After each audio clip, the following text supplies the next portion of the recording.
Baiklah teman-teman, di sini saya akan menjelaskan tentang pelayanan kesehatan. Menurut Livre, pelayanan kesehatan adalah di mana setiap upaya dan juga usaha guna menyelenggarakan secara individu dan juga bersama-sama secara organisasi guna meningkatkan kesehatan dan juga memelihara kualitas kesehatan serta mencegah dan juga meningkatkan penyakit. Lalu, apa saja sih bentuk pelayanan kesehatan? Bentuk pelayanan kesehatan ada dua, yaitu medical service atau pelayanan dokter dan juga public health service atau pelayanan kesehatan masyarakat. Nah, sekarang kita masuk pada pokok pelayanan kesehatan. Pokok pelayanan kesehatan antara lain tersedia berkesinambungan, dapat diterima dan wajar, mudah dicapai, mudah dijangkau, dan bermutu. Lalu ada 4 upaya dalam pelayanan kesehatan, yaitu promotif, preventif, kuratif, dan rehabilitatif. Sekarang kita masuk kepada contoh kasus dalam pelayanan kesehatan. Sebuah rumah sakit di daerah perkotaan menerima pasien yang mengalami serangan jantung. Pasien tersebut memerlukan perawatan darurat, namun rumah sakit tersebut tidak memiliki fasilitas perawatan jantung yang memadai. Oleh karena itu, pasien tersebut harus dirujuk ke rumah sakit lain yang memiliki fasilitas perawatan jantung yang lebih baik. Apa yang harus dilakukan oleh rumah sakit tersebut untuk memastikan pasien tersebut mendapatkan perawatan yang memadai?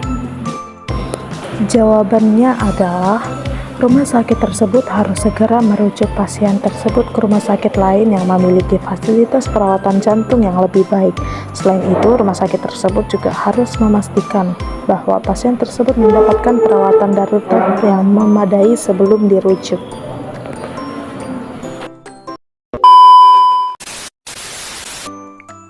Baiklah teman-teman, di sini kita akan masuk kepada materi kedua, yaitu jenis tenaga kesehatan, administrasi, dan kebijakan kesehatan.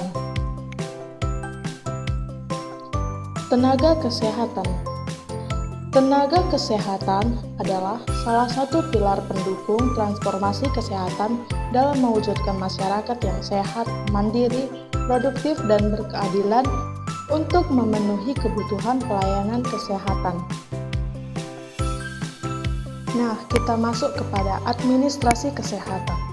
Administrasi adalah ilmu dan seni yang mempelajari kerjasama sekelompok orang dalam suatu organisasi untuk mencapai tujuan bersama.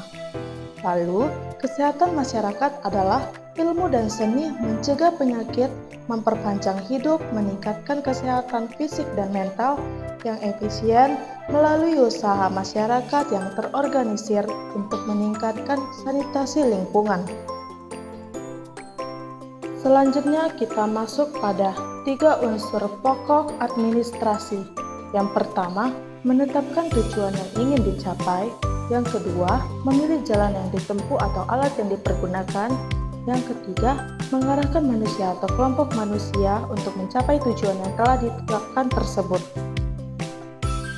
Lalu, kita masuk kepada kompetensi perekam medis. Ada klasifikasi kode penyakit, aspek hukum etika profesi, manajemen rekam medis dan informasi kesehatan, masalah yang berkaitan dengan kesehatan atau tindakan medis, mutu rekam medis, dan statistik kesehatan. Selanjutnya, saya akan memaparkan sebuah contoh kasus yang dimana sebuah rumah sakit di daerah perdesaan mengalami kekurangan tenaga kesehatan, terutama dokter dan perawat. Rumah sakit tersebut memiliki kapasitas 100 tempat tidur, namun hanya memiliki 2 dokter dan 5 perawat. Kondisi ini menyebabkan penundaan pelayanan kesehatan dan meningkatkan risiko keselamatan pasien. Kebijakan kesehatan apa yang dapat ditetapkan untuk meningkatkan ketersediaan tenaga kesehatan di daerah perdesaan? Jawabannya adalah Kebijakan kesehatan yang dapat diterapkan untuk meningkatkan ketersediaannya yaitu meningkatkan alokasi anggaran untuk kesehatan, mengembangkan program bantuan untuk tenaga kesehatan, meningkatkan kerjasama antar rumah sakit dan institusi pendidikan kesehatan. Sekian dari saya. Sekarang kita akan masuk kepada video yang ketiga.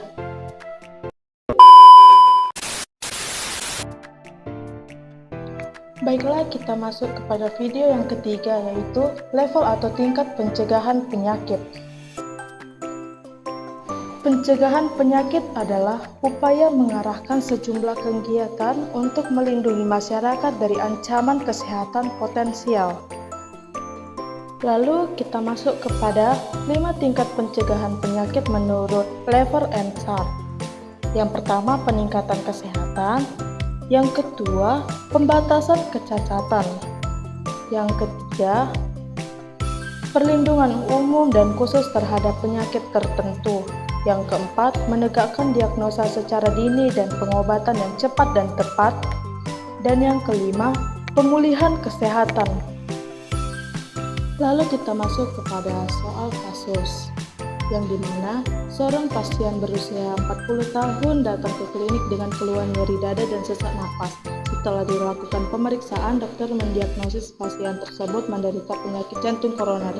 Pasien tersebut memiliki riwayat keluarga dengan penyakit jantung dan memiliki gaya hidup yang tidak sehat seperti merokok dan jarang berolahraga. Pada level pencegahan mana pasien tersebut seharusnya mendapatkan intervensi? Nah, sekarang kita masuk kepada pembahasannya, yang dimana pasien tersebut seharusnya mendapatkan intervensi pada level pencegahan primer, yaitu pencegahan sebelum penyakit terjadi. Hal ini karena pasien tersebut memiliki faktor risiko yang dapat dicegah seperti merokok dan jarang berolahraga.